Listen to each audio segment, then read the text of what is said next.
नमस्कार, मैं हूं आपके साथ अभिषेक पुंडी। गांधी परिवार के चश्मो चिराग राहुल गांधी पहले भारत को जोड़ने के लिए चले थे और अब भारत को न्याय दिलाने के लिए चल रहे हैं, लेकिन ना तो भारत जोड़ पाए और ना ही न्याय दिला पाए, क्योंकि जब भी वो यात्रा के लिए निकलते हैं उनकी पार्टी के नेता भी निकलने लगते हैं और बीजेपी का दामन थामने लगते हैं। इसलिए अब लोग कहने लगे हैं कि राहुल की भारत जोड़ो यात्रा कांग्रेस छोड़ो यात्रा में बदल चुकी है, जिससे कि देश अब कांग्रेस मुक्त भारत की तरफ तेजी से बढ़ रहा है। यहां आप लोगों से बात करते हुए उस दिन हमारे पर्रिकर जी ने मेरी यहां एक सभा आयोजित की थी और उस सभा में मेरे मुंह से सहसा सहज रूप से एक शब्द निकला था। वो शब्द था कांग्रेस मुक्त भारत।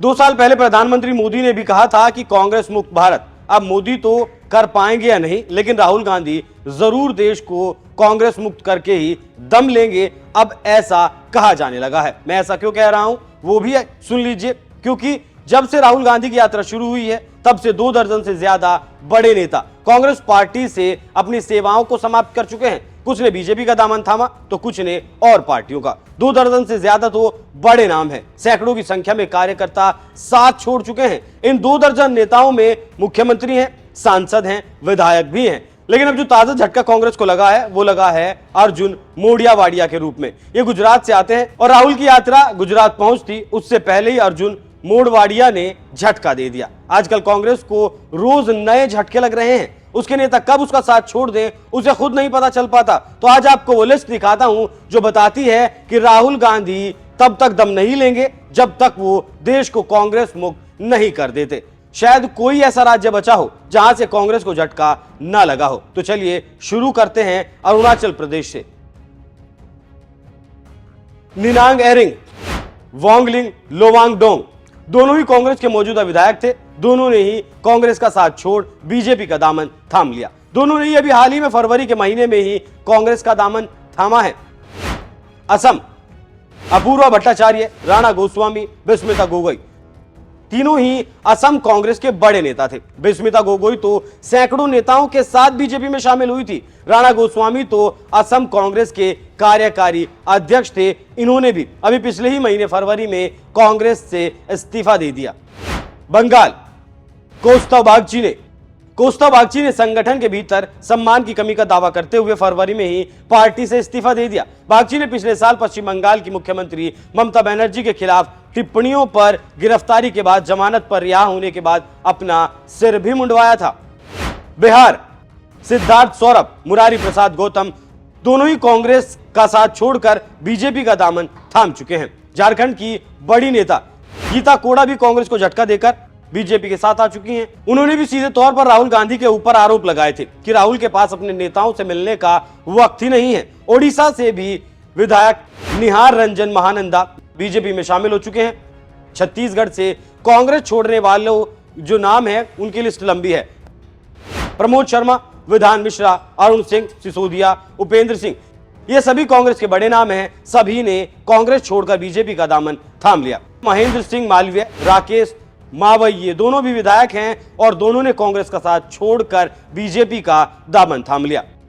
दिनेश अहिरवार, नारायण राठवा, सीचे चावड़ा, चिराग पटेल, अर्जुन मोडवाडिया, अशोक चौहान, बाबा सिद्दीकी, बसवराज पाटिल, मिलिंद देवड़ा ये सभी भी बड़े नाम हैं। इन्होंने भी हाल फिलहाल में कांग्रेस का साथ छोड़ा है। सभी बड़े जनाधार वाले नेता हैं और जिस राज्य में भी यात्रा पहुंचने वाली होती है वहीं कोई ना कोई नेता कांग्रेस को झटका जरूर दे देता है। तो जब लोकसभा चुनाव से पहले इतना बुरा हाल है तो फिर हैरानी नहीं होनी चाहिए। और हाँ, ये नाम आखिरी नाम भी नहीं होने वाले हैं। अब हिमाचल प्रदेश में भी खेला होना बाकी है। वहां से 1 दर्जन विधायकों ने बगावती सुर अख्तियार किए हुए हैं। वो कभी भी बीजेपी का दामन थाम सकते हैं। और दूसरी बात, यूपी से आचार्य प्रमोद कृष्णम भी कांग्रेस की भयंकर बेइज्जती करते हुए कांग्रेस का दामन दागदार कर चुके हैं। इनके गठबंधन के नेता और पंजाब के मुख्यमंत्री भगवंत मान तो कह चुके हैं कि एक थी कांग्रेस, मोदी भी ठान चुके हैं कि कांग्रेस मुक्त भारत बनाएंगे और राहुल गांधी भी उसी तरफ काम कर रहे हैं जिससे मोदी का सपना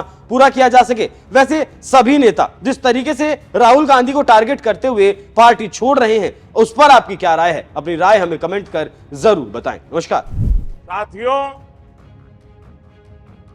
देव बोडगेश्वर की मुझ पर असीम कृपा रही कि मेरे जीवन के महत्वपूर्ण पलों में गोवा की धरती को इतना निर्णायक बनाया।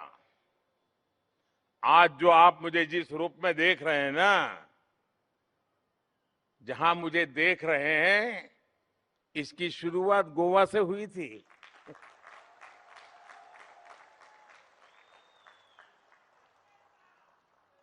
जून 2013 में यहां भारतीय जनता पार्टी की कार्य समिति थी और जून 2013 में जब मैं गोवा की इसी धरती पर था तो भारतीय जनता पार्टी ने मुझे लोकसभा के चुनाव के लिए भाजपा की प्रचार समिति का प्रमुख घोषित किया था। फिर बाद में मुझे प्रधानमंत्री का उम्मीदवार भी घोषित किया गया था।